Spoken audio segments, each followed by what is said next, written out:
ஓம் சாய்ராம். ஸ்ரீ சாயின் ஆசீர்வாதத்துடன் ஸ்ரீ கோவிந்த் ரகுநாத் தபோல்கர் என்ற ஹேமாத்மன் இயற்றிய ஸ்ரீ சாய் சச்சரித்திர கிரந்தத்தின் அடிப்படையிலே தொகுத்து மூல மராத்தியிலே விரிவுரையுடன் இயற்றிய தைந்தின் சாயிபோத் பேராசிரியர் டாக்டர் சீதாராம் கணேஷ் தேசாய் அவர்கள். இந்த நூலின் தமிழ் மொழிபெயர்ப்பு ஸ்ரீ சாயின் தினசரி ஞான போதனை தொகுத்து வழங்குபவர் டி.ஆர். மாதவன் அவர்கள். பிரார்த்தனை. சமர்த்த சாயி, இச்சிறு மந்திரம் புனிதமான ஜெயமருளும் மந்திரம். இது இனிய பக்த பாவ மோக்ஷ சூத்திரம். அவரது புனித வாழ்க்கை வரலாறு மதுரம். சாய்நாதர் கடவுள் பக்தியுள்ளவர், தர்மத்தை பின்பற்றும் பிரபஞ்ச பாலகர். இப்போது இவர் வாழ்க்கை வரலாற்றை பாடுங்கள். மன அமைதியை பேணுங்கள். ஈஸ்வர் அல்லாஹ் ஒருவரே கூறுவார், கடவுளில் வேறுபாடு இல்லை என்பார். சாய்ராம் உங்கள் அன்பான சொற்கள், பக்தியும் மரியாதையும் அருளும் வார்த்தைகள். ஓம் ஸ்ரீ சாய்ராம். ஸ்ரீ சச்சிதானந்த சத்குரு சாய்நாத் மகாராஜ் கி ஜெய். சாய்ராம். ஸ்ரீ சாயினுடைய இன்றைய ஞான போதனை அத்தியாயம் 11, ஓவி 62. தாத்தா அவருடைய ஒரே ஒரு பிராமணர். நான் ஜாதியால் இஸ்லாமியர். ஆயினும் என்னை அவர்களுக்கு சமமாக கருதி அவர் தனது குரு வழிபாட்டை செய்தார். விளக்கம்.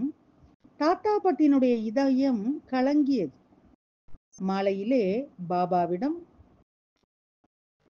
நம்முடைய நெற்றியிலே சந்தனமிட ஆரம்பித்தால் அது தன் நெற்றியை தொடக்கூட விடாமல் சலித்துவிடும். இன்று காலை அந்த பண்டிட் உங்கள் நெற்றியிலே 3 கோடுகளான திரிபுன்றத்தை இட்டார். ஆனால் உங்களின் நெருக்கம் கிடைத்தது உணர்ந்தேன். இந்த விஷயத்திற்கு சரியான ஒன்றால் புரியவில்லை. அதை கேட்ட பாபா, ஹே தாதா, அவரின் குரு ஒரு பிராமணர், நான் ஜாதியால் இஸ்லாமியர்.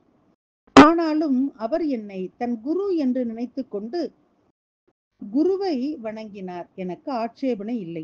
அதனால்தான் என்னுடைய நெற்றியிலே திரிபுன்றாவை இடுவதை நான் அவரை தடுக்கவில்லை. அவர் தூய உணர்வுடன் என்னிடம் அண்டினார். பாபாவினுடைய பதிலினுடைய குறிப்பை தாத்தா புரிந்து கொண்டார். தாத்தா வீடு திரும்பினார். பாபாவினுடைய முரண்பாடான நடத்தை தாத்தா பட்டை சிந்திக்க செய்தது. ஆனால் பண்டிட்டினுடைய செயலை விவாதித்த போது பாபாவினுடைய நடத்தையின் மீது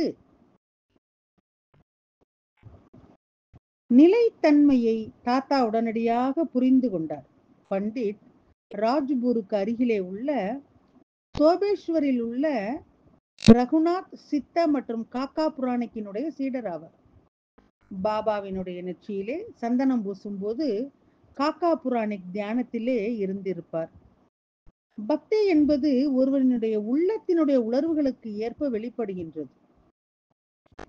பாபா இதை மனதிலே வைத்திருந்தால் இப்படிப்பட்ட உபசரிப்பை ஏற்றிருப்பார். ஆனால் சில நாட்கள் அவருக்கு அது பிடிக்கவில்லை என்றால் அவர் பூஜை உபசரிப்பை மறுத்து நரசிம்ம வடிவத்தை எடுத்து விடுவார். அப்படிப்பட்ட நேரத்திலே அவருடைய அருகிலே செல்வதற்கு யாருக்கும் தைரியம் இருக்காது. சில சமயம் பக்தர்கள் மீது நெருப்பை பொழிகின்றது. சில சமயம் மெழுகையும் விட மென்மையாக மாறும்.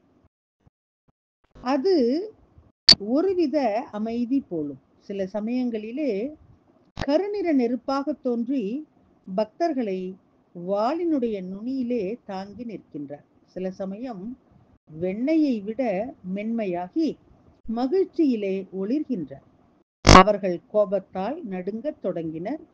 கோபத்திலே கண்களை சுழற்றத் தொடங்கினர். ஆனால் ஒரு தாய் தன் குழந்தை மீது இரக்கம் காட்டுவது போல பாபா பக்தர்களிடம் இரக்கம் காட்டினார். நான் யாரிடமாவது கோபப்பட்டால் அது என் இதயத்திலே இல்லை. தாய் குழந்தையை உதைத்தால், கடல் ஆறுகளை திருப்பி அனுப்பினால் நான் உனக்கு தீங்கு விளைவிப்பேன். நான் உனக்கு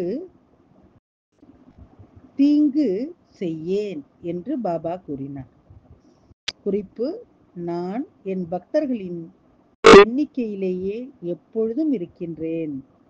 நான் எப்பொழுதும் அங்கேயே நிற்கின்றேன். நான் எப்பொழுதும் அன்பின் பசியுடன் இருக்கின்றேன். நான் எப்பொழுதும் உங்களுக்கு அன்பை தருகின்றேன். ஓம் ஸ்ரீ சாய்ராம். ஸ்ரீ சாயினுடைய தினசரி மற்றொரு ஞான போதனை அடுத்த தொடரிலே தொடரும். சாயியை பணிவோம். சாந்தி நிலவட்டும். ஓம் சாய். श्री सच्चिदानंद सद्गुरु साईनाथ महाराज की जय।